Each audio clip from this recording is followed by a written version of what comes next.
everybody. Welcome to the Monthly Market Insight. We're going to be talking about April. We didn't do one last month, so we'll kind of touch base on March on some hot topics and things you've been hearing.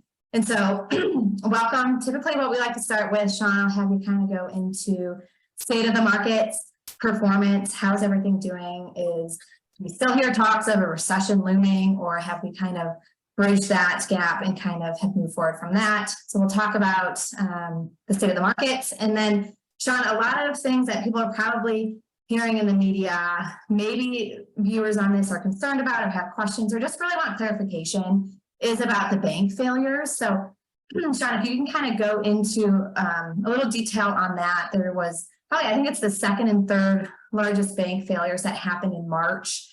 One, the Silicon Valley Bank, and then you had the Signature Bank out of New York. Talk about what happened, how we got there. Should investors be worried putting their money in the bank? How does the FDIC get involved? And is there issues with that and kind of how they treated those two? And then obviously more recently, as of May 1st today, the buyout of the First Republic Bank. So we'll kind of, Sean, if you can get into some detail and clarification on those.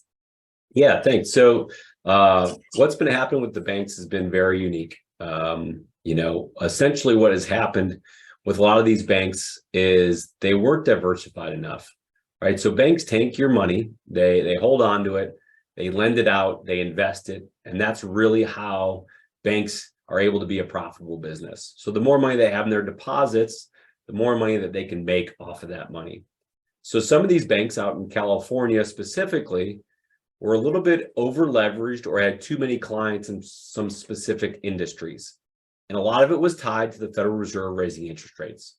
So as an example, there are a lot of tech companies that historically have been borrowing lots of money to do business.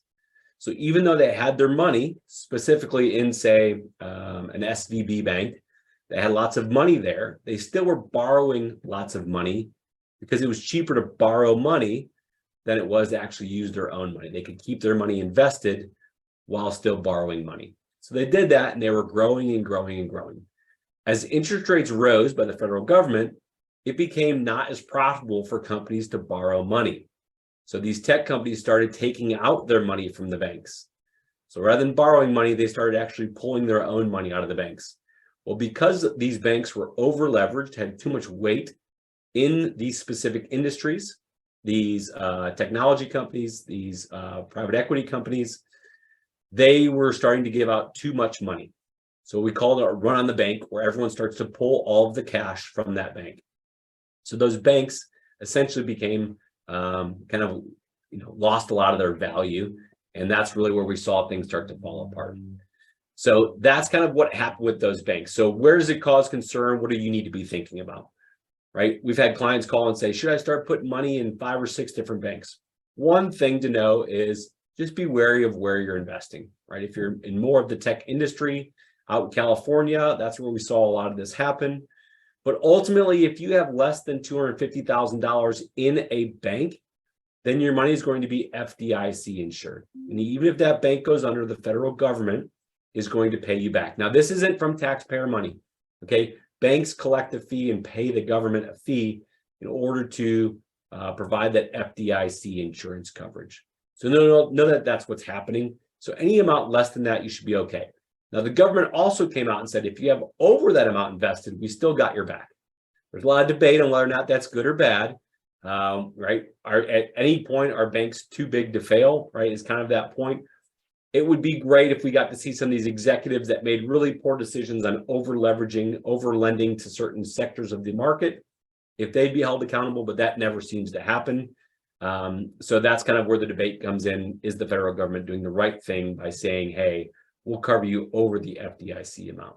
Okay, so that's kind of what happened with that industry. Things that you can do, just be wary of where you're banking. It was a lot of these regional banks, and that's nothing to say against regional banks necessarily, but sometimes it's really hard to know, right? Where is their balance sheet? Are they over leveraged to a certain sector? And that may be a benefit to kind of go with a national bank or a company that has a little bit more diversification there, or maybe credit unions that also have kind of their own insurance coverage. So think about those things when you're doing your banking, and that's kind of what happened Nothing to be too overly concerned about, we don't believe, but that's kind of where we've seen some of the pullback in some of those regional banks across the market. Okay, so that's what happened there. In terms of kind of the overall state of the market and the economy, right? So far, it's been a really good start to 2023. As of May 1st, today, the S&P 500 is up over 9%. International positions are up over about 7.5%. The NASDAQ position, kind of our tech industry, is up over 17%. We saw Meta, right? The old Facebook is up over 90% year to date. For you Bitcoin lovers, that's up over about 76%. So things are trending in the right direction for the year. Now, that being said, the S&P, as I talked today, right now is up around 4177. We saw a S&P high of 4766. That last market high was on the 31st of December of 2021. So we still are not, and we're still below kind of our last market high.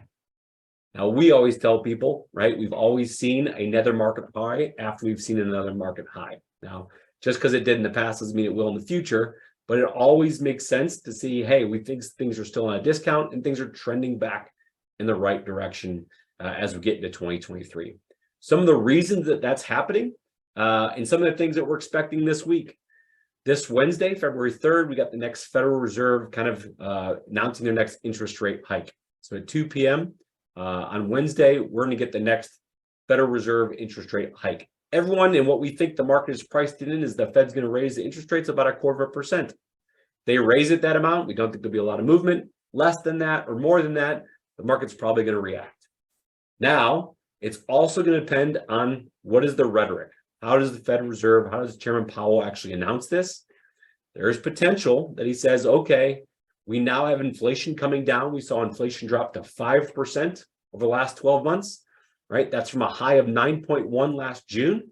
So inflation is trending down. That's why the market seems to be rebounding. The Federal Reserve is going to do an interest rate hike. Does he announce that this is going to be the last one for a while? We're going to take a pause after this 0.25% interest rate hike. That's what we're really watching this week. Because right now, that would put the federal interest rate around 5%, inflation at 5%, things would kind of be evened out, and that may be a good place. We don't believe that the Chairman Powell wants to see the market crash and him continue to raise interest rates. If it's at 5%, he'll have the ability to lower them, try and save the economy, keep the market up.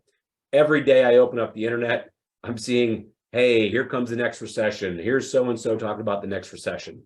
We believe we already saw the recession, right? We're working our way out of this. Signs of the economy still seem to be pretty good. Payrolls, pay growth is still there. Unemployment is still relatively low and kind of ticking up slightly, which is a good thing, right? Another reason the economy is kind of coming back. So we see inflation coming down. Federal Reserve hopefully saying, hey, we're going to pause interest rates. This is going to be our last one for a little while. We're anticipating that. We'll see what happens on Wednesday. But overall, the economy is doing exactly as it's supposed to do. A little bit of kind of craziness throughout the year.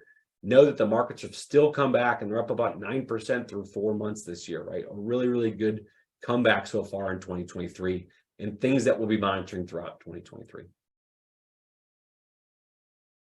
I appreciate, John. That's kind of what we wanted to address this month. Clients, and as you're getting these emails, or if you're watching this on Facebook when we post it, let us know if you have questions, either on the market or about banks or anything specifically, any change in your financial strategy. Reach out to John and I. We're happy to kind of address those and make course corrections and provide some clarification for you. So with that being said, have a wonderful day, everybody, and we'll see you back here in June. See you, everyone.